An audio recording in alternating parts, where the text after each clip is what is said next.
శ్రీమాత్రే నమః. ఈరోజు ఈ ఎపిసోడ్లో ఒక సునిశ్చితమైన అంశాన్ని చెప్పుకుందాం. మనందరము లలితా సహస్రనామం నేర్చుకున్నాక మనం చక్కగా సాధన చేస్తున్నాము, తప్పులు పోకుండా చదువుతున్నాము అని మనకి నమ్మకం కలిగాక మనం ఏం చేస్తామంటే సాధన కొంచెం పక్కకు పెట్టి ఎవరికైనా నేర్పించాలి, ఎవరికైనా చెప్పించాలి, ఎవరితో అయినా సాధన చేయించాలి, నాకు వచ్చేసింది, నేను ఇన్ని శ్లోకాలు చదవగలుగుతున్నాను అని ఆత్మవిశ్వాసం అయితే పర్వాలేదు, కానీ కొంచెం ఒక చిరు గర్వం మనలో తొంగి చూస్తుంది. కానీ అమ్మవారు అది కూడా ఒప్పుకోరు. అమ్మవారు ఏం చేస్తారంటే ఆ చిరు గర్వం కూడా మనలోంచి తీసేయాలి కదా. అలాంటప్పుడు ఆవిడ చేసే ఒక చిన్న పని ఏంటంటే, ఒక చిలిపి పని. హఠాత్తుగా మనం చదివే శ్లోకాలలో తప్పులు దొర్లిపోతూ ఉంటాయి. ఇదేంటి, ఇంతవరకు నేను చాలా సులువుగా చదివాను కదా ఈ శ్లోకము, ఇప్పుడు తప్పులు వస్తున్నాయేంటి, అసలు నేను చదవలేకపోతున్నానేంటి అని మనకి సందేహం కలుగుతుంది. కానీ మనల్ని మనం విమర్శ చేసుకోము. నాలో ఏమైనా ఒక చిన్నపాటి గర్వము, చిన్నపాటి అహంకారం ఏమన్నా మొలకెత్తిందా, నేను అమ్మవారి నామాలు చక్కగా చదివేస్తున్నాను అని. ఇక్కడ ఒక చిన్న విషయం మనం ఏం గుర్తుపెట్టుకోవాలంటే, ఎదుటివారు చదివిన దానిలో ఈ దోషం ఉంది అని చెప్పటం వేరు, మీకు చదవటం రాదు, నేను చాలా బాగా చదువుతాను అని అనుకోవటం వేరు. రెండిటికి మధ్య చాలా తేడా ఉంది. మనము ఒకవేళ వాళ్ళకి చదవటం రాదు, మనకి వచ్చు అని కనుక మన మనసులో మొలకెత్తితే అమ్మవారు అది తీసేయటం కోసం మనకి ఆవిడ కావాలని చెయ్యరు, కానీ మనలో మనం చదివేటప్పుడు తప్పులు దొర్లుతాయి. దీన్ని ఏం చేసుకోవాలి అంటే, లలితా సహస్రనామం కానీ, విష్ణు సహస్రనామం కానీ, రామాయణం కానీ, ఏ స్తోత్రమైనా తీసుకోండి, అది నిరంతర సాధన. ఉదాహరణకి మేము నేర్చుకున్న తొలి రోజుల్లో మాకు అనుష్టుప్ ఛందస్సు నియమాలు కానీ, జిహ్వామూల్యం కానీ, ఉపద్మానీయ సూత్రం ఏంటి అని కానీ ఇవేమీ మాకు తెలియవు. మాకు తెలిసిందల్లా ఏ నామము ఎక్కడ ఎన్ని అక్షరాలు ఉంటున్నాయి, ఎలా ఆపాలి, ఇంతవరకు మాకు తెలుసు. అంటే శ్రీమాత ఒక నామము, శ్రీ మహారాజ్ఞి ఒక నామము, శ్రీమత్ సింహాసనేశ్వరి ఒక నామము. కాబట్టి ఆరంభంలో మేము ఏమనుకునే వాళ్ళం, శ్రీమాత, శ్రీ మహారాజ్ఞి, శ్రీమత్ సింహాసనేశ్వరి ఇలా చదవచ్చు అనుకునేవాళ్ళం.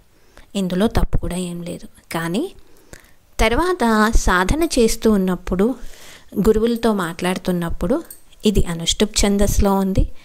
అనుష్టుప్ ఛందస్సు అంటే 16 32 అక్షరాలు ఉంటాయి. వీలైనంత వరకు 8 అక్షరాల దగ్గర ఆపటానికి ప్రయత్నించాలి అని మేము నేర్చుకున్నప్పుడు, ఇప్పుడు శ్రీమాత దగ్గర ఆపకుండా శ్రీమాత 3 అక్షరాలు, శ్రీ మహారాజ్ఞి 5 అక్షరాలు కాబట్టి శ్రీమాత శ్రీ మహారాజ్ఞి శ్రీమత్ సింహాసనేశ్వరి అని మేము ఆపుతున్నాం.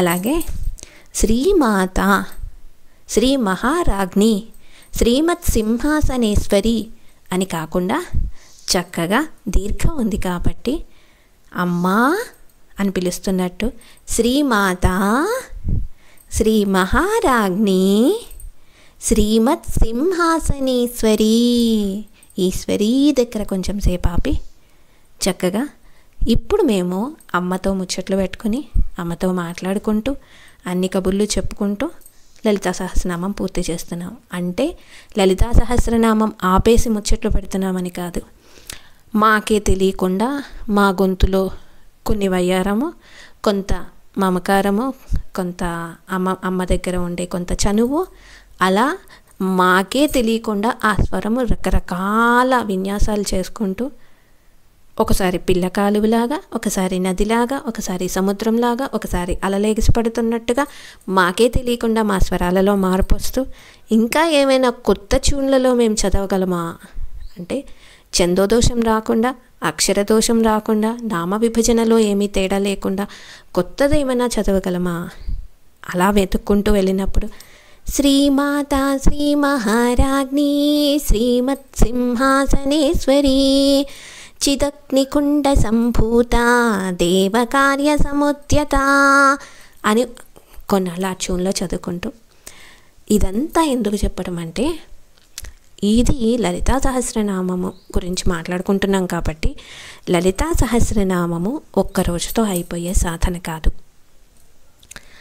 మళ్ళీ చెప్తున్నట్టు, ఒకవేళ చాలా నేర్చుకున్నాక, ఒక 100 శ్లోకాలు నేర్చేసుకున్నాక కూడా మొదటి శ్లోకంలో తప్పులు పోతే ఏమీ కంగారు పడద్దు. అది చిన్న పరీక్ష. అంటే అక్కడితో ఆగిపోతారా? ఇంత కష్టపడి 100 శ్లోకాలు నేర్చుకుంటే ఇదేంటి నేను మొదటి శ్లోకంలోనే తప్పు చేస్తున్నాను, నాకు ఇంకెప్పటికీ రాదా, అసలు నేను ఈ పనికి రానా, నేను నేర్చుకోలేనా అమ్మవారి శ్లోకాలు అని మీకు కలిగి మానేస్తారా? లేదమ్మా నేను ఇక్కడ పొరపాటు చేసినట్టున్నాను, ఇంకొంచెం నాకు శ్రద్ధగా నేర్పించవా, నాకు ఎక్కడ తప్పులు పోతున్నాయి, అదేంటమ్మా 100 శ్లోకాలు వచ్చు అని చెప్పుకున్నాను కదా, మళ్ళీ మొదటి శ్లోకంలో తప్పుపోవటం ఏంటి, లేదమ్మా ఇంకొంచెం మనం శ్రద్ధగా కూర్చుందాన్రా అని అమ్మవారి దగ్గర కూర్చుంటారా? ఇది మీకు ఒక పరీక్ష. కాబట్టి కంగారు పడద్దు. మీకు ఏదైనా మొత్తం నేర్చుకున్నాక కూడా తప్పులు దొర్లుతున్నాయి అని బాధపడద్దు, అక్కడతో ఆపద్దు. అది ఒక చిన్న పరీక్ష అనుకోండి. అమ్మవారు అమ్మ కదా, ఒక చిన్న పరీక్షలు పెడుతూ ఉంటారు కాబట్టి అదో చిన్న పరీక్ష అనుకుని ముందుకు వెళ్ళండి. శ్రీమాత్రే నమః. శివాయ గురవే నమః. లోకా సమస్తా సుఖినో భవంతు.